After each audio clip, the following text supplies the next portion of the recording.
হওয়া জাতক বা জাতিকাদের প্রথম জীবন একটু স্ট্রাগল থাকে, তার পরবর্তী ক্ষেত্রে গিয়ে এরা সুফল ভোগ করে এবং এদের যে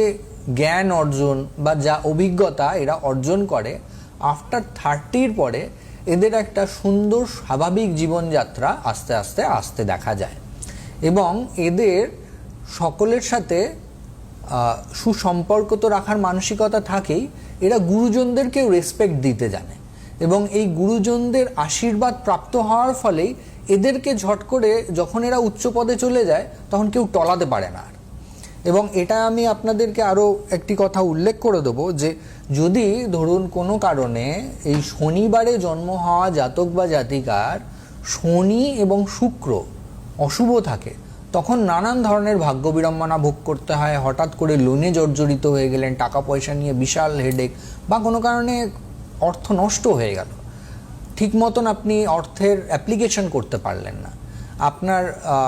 পরিকল্পনা বা দূরদর্শিতার কারণে আপনাকে সাফারার হতে হলো, তো সেই ধরনের অসুবিধা অনেক সময় এসে থাকে। এবং যদি আপনার শুক্র এবং শনি পজিটিভ থাকে তাহলে আপনাকে আটকানোর ক্ষমতা কারণ নেই এবং আপনি যে কাজ করবেন সেই কাজকে তো আপনি ভালোবাসবেনই, প্লাস আপনার যে কাজের সাথে যারা আপনার হেল্প করে দেবে তাদেরকেও আপনি সবসময় পাশে রেখে চলবার চেষ্টা করবেন, তাদের